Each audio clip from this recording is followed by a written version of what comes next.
Olá pessoal, sejam bem-vindos mais uma vez ao nosso podcast Nutrição de Fato. Então hoje daremos continuidade na nossa série sobre nutrição clínica. No episódio anterior falamos sobre a desnutrição e suas consequências. Caso não tenha acompanhado, é só voltar ao episódio anterior que você ficará por dentro do assunto. Então hoje iremos falar sobre terapia nutricional na síndrome do intestino curto.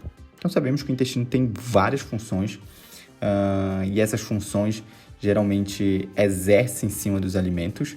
Então, entre as funções estão a digestão, secreção, absorção, regeneração celular e até mesmo motilidade. Então, a síndrome do intestino curto é um distúrbio que causa diarreia e absorção deficiente de nutrientes. Ela ocorre quando uma grande parte do intestino delgado ou intestino grosso é removido cirurgicamente. O intestino delgado é responsável pela absorção de nutrientes, como eu falei anteriormente, também além de água, eletrólitos dos alimentos, que são os nutrientes, e quando uma parte do intestino é removida, o corpo ele não consegue absorver os nutrientes necessários para ter a manutenção ideal. Então, a pessoa, por isso, às vezes, ela tem um quadro muito severo de diarreia. Como é que isso acontece, Rômulo? O que faz a pessoa ter uma parte retirada do intestino? Então, quando existe um desequilíbrio entre a demanda de oxigênio, a demanda de energia para os enterócitos, que são as células do intestino, isso pode resultar em uma lesão isquêmica da mucosa intestinal.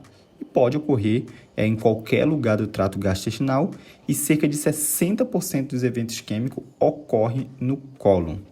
E 30% são isquemias mesentéricas. Vamos já saber lá na frente o que é mais ou menos isso. Então, os eventos venosos são mais raros, e podem acontecer também uma embolia, e mais frequentemente, que a embolia, no caso, ela é mais frequentemente que a trombose.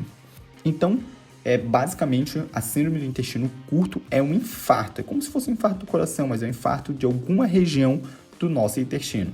Então, esse infarto ocasiona por uma falta de sangue, né? Então, não chega sangue em algum lugar do intestino, como eu falei anteriormente, pode ser por uma embolia, uma trombose, né? E isso pode ocasionar uma necrose dessa parte do intestino. Então, por isso que a pessoa precisa cortar, ressecção, tá bom? Na América, as causas mais comuns de síndrome do intestino curto são doença de Crohn, enterite por radiação ou isquemia mesentérica. Como eu falei, é como se fosse um infarto dessas artérias mesentéricas. Nada mais é que uns vasos sanguíneos que irrigam o nosso intestino.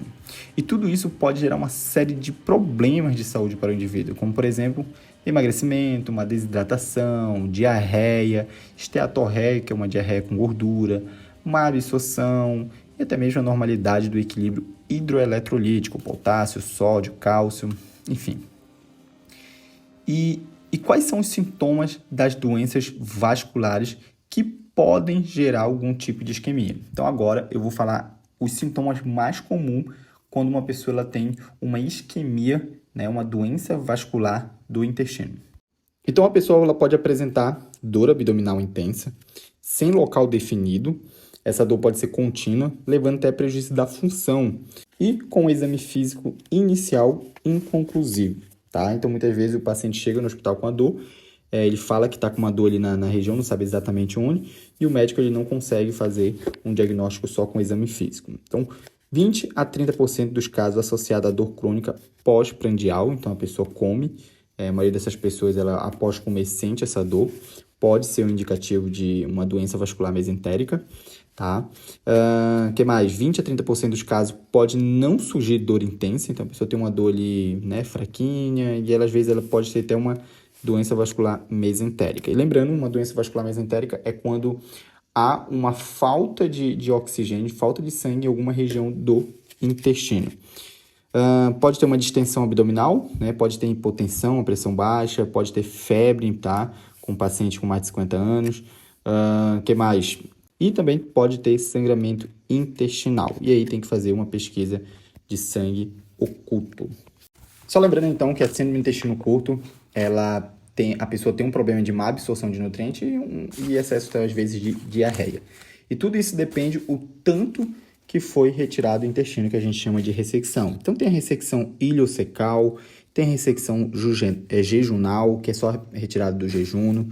Tem a ressecção também ampla, que é uma das mais graves, tá bom?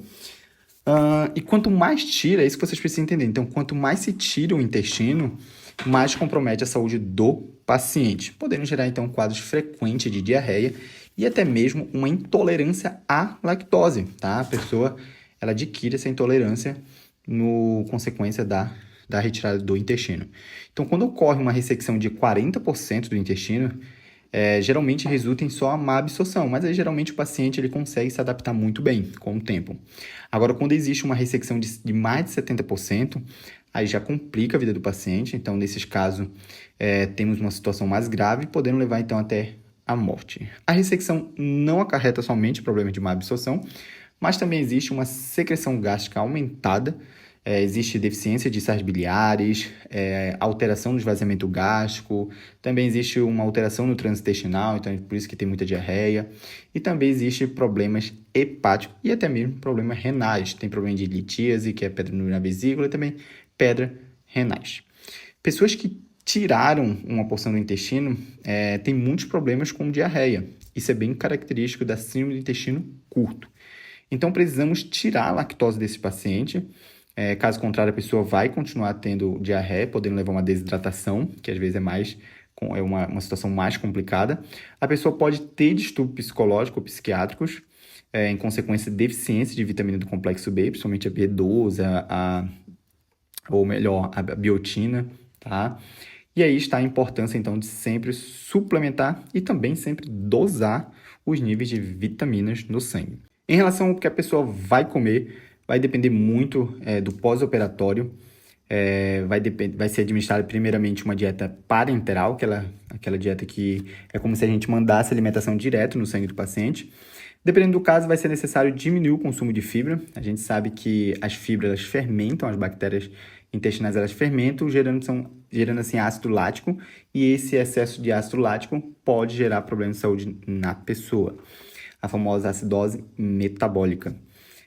Geralmente é recomendada uma dieta hipolipídica, para evitar, assim, então, quadros de steatorreia. Então, basicamente, quando uma pessoa passa por uma enterectomia, que seria essa retirada do intestino, o primeiro momento é uma dieta parenteral e depois, de 15 a 60 dias, vai evoluindo por uma dieta oral gradativamente. Pacientes, eles podem tomar também medicamento de antimotilidade, então a gente sabe que o intestino, a pessoa tem muita diarreia, então a gente precisa diminuir o trânsito intestinal e aí ela vai precisar tomar alguns medicamentos. Mas claro, só se houver excesso de casos de diarreia, tá? E se tiver problemas de má absorção grave, geralmente tem, essas pessoas pelo resto da vida elas vão precisar suplementar vitaminas. A gente sempre prefere via oral, mas às vezes é mais para via parenteral. Então aquelas vitaminas, aquelas pessoas que tomam vitamina diretamente na veia. Tudo bem? Então é isso. Terminamos mais um episódio da série Nutrição Clínica. Espero que você tenha compreendido sobre o assunto. Por fim, gostaria de agradecer a você que nos acompanha até o final. Muito obrigado e até a próxima.